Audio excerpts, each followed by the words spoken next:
नमस्कार दोस्तों।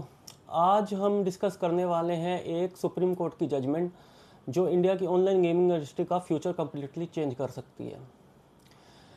चले आप ऑनलाइन रम्मी खेलते हो, चाहे आप फैंटेसी स्पोर्ट्स प्लेटफॉर्म जैसे ड्रीम इलेवन यूज़ करते हो, पोकर प्लेटफॉर्म्स का बारे में जानते हो या गेमिंग इंडस्ट्री में इन्वेस्टमेंट रखते हो, यह जजमेंट आपके लिए बहुत इंपॉर्टेंट है।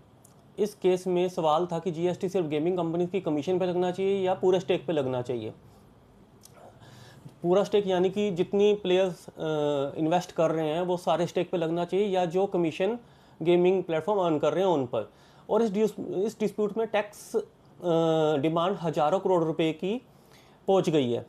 तो आइए आइए समझते हैं सुप्रीम कोर्ट ने क्या कहा और इसका गेमिंग इंडस्ट्री पर क्या इम्पैक्ट होगा।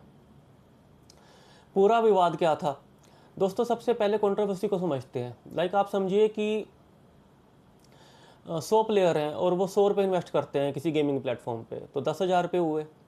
तो मान लो गेमिंग जो प्लेटफॉर्म है उसका कमीशन 1,000 रुपये है।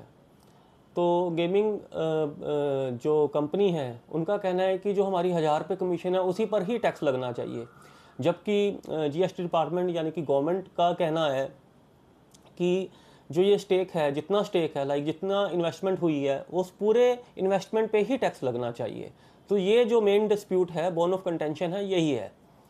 तो डिपार्टमेंट का कहना था कि जब प्लेयर किसी अनसर्टन आउटकम पर अपना पैसा लगाते हैं तो उसमें गैम्बलिंग का जो एलिमेंट है वो इन्वॉल्व हो जाता है, तो वो पूरा स्टेक अमाउंट टैक्सेबल होता है।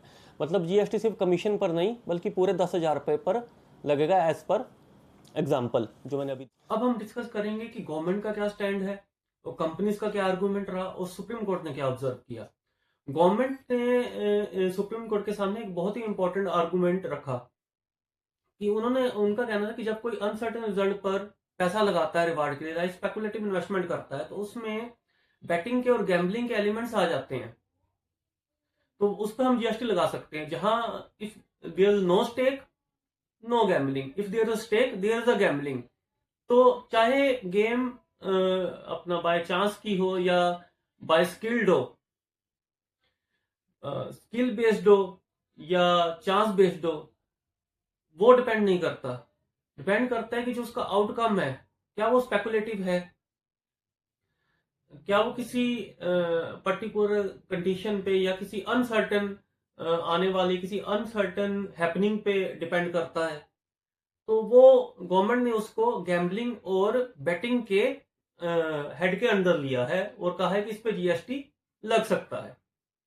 अब कंपनियों ने क्या कहा? कंपनी का आर्गुमेंट है कि सुप्रीम कोर्ट पहले ही ये चीज डिसाइड कर चुकी है कई केसेस में कि जो स्किल बेस्ड गेमिंग प्लेटफॉर्म है वो जीएसटी के अंदर नहीं आते, और जो अगर पूरे स्टेक पे पैसा लगाया जाए तो ये फाइनेंशियली सर्वाइव नहीं कर सकती है कंपनीज।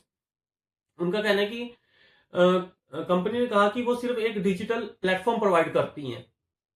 कि कंपनी उसके ये भी कहना है कि अगर पूरे स्टेक पर अगर टैक्स लगाया जाएगा तो वो फाइनेंशियली सर्वाइव नहीं कर पाएंगी। तो सुप्रीम कोर्ट ने क्या ऑब्जर्व किया?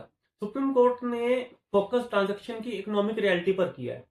कोर्ट ने ऑब्जर्व किया जब व्यक्ति स्टेक करता है पैसे को अनसर्टन आउटकम के बेसिस पर रिवार्ड जीतने के लिए, तो उसमें एसेंशियल करेक्टरिस्टिक्स आ जाती हैं गैम्बलिंग की, बैटिंग की।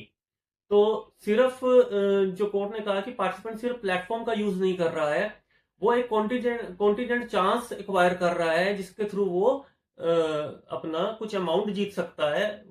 तो कोर्ट ने ट्रांजेक्शन की सब्सटेंस को इंपॉर्टेंस दी है, ना कि टेक्निकल स्ट्रक्चर को। गेमिंग इंडस्ट्री के एक और इम्पोर्टेंट आर्गुमेंट है कि 2023 में जो ये अमेंडमेंट्स आई थी ये रेट्रोस्पेक्टिव नहीं हो सकती। तो सुप्रीम कोर्ट ने उसका जवाब दिया है कि ये क्लैरिफिकेटरी हैं, यानी कि जो लॉ है उसको इसने क्लैरिफाई किया है, ना कि ये कोई नया प्रोविजन ऐड किया गया है। तो यहाँ भी वो कंपनी के ये वाला जो है ये भी कंपनी के पक्ष में नहीं गया जो उनका सबमिशन था। तो इस पे फर्क कहाँ कहाँ पड़ा?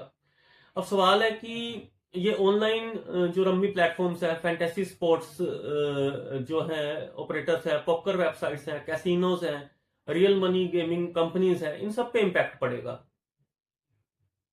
अगर जीएसटी कैलकुलेशन स्टेक अमाउंट के बेसिस पर कंटिन्यू होती है तो कंपनीज को लायबिलिटी जो कंपनीज की है काफी बढ़ जाएगी और कंपनी को दोबारा ड्राइंग बोर्ड पर जाना पड़ेगा। जो ये इन्वेस्टर्स जो स्टार्टअप्स हैं उनको भी अपने मॉडल्स पे दोबारा काम करना पड़ेगा। दूसरी तरफ गवर्नमेंट को जीएसटी कलेक्शन गवर्नमेंट के लिए विंडफॉल है। गवर्नमेंट के लिए तो जो अभी भी अगर आप ये जजमेंट में भी पढ़ेंगे तो इसमें भी अप्रोक्सीमेटली 1 लाख करोड़ से ऊपर की लाइबिलिटी है कंपनीज की। तो गवर्नमेंट के लिए तो बहुत बढ़िया है ये। तो दोस्तों इस लैंडमार्क जजमेंट में सुप्रीम कोर्ट ने ऑनलाइन गेमिंग ट्रांजैक्शन की रियलिटी को इंपॉर्टेंस दी है। कोर्ट ने यह इंडिकेट किया है कि जब पैसा अनसर्टेन आउटकम पर स्टे किया जाता है तो जीएसटी इंप्लीकेशन सिर्फ प्लेटफॉर्म फी तक लिमिटेड नहीं है।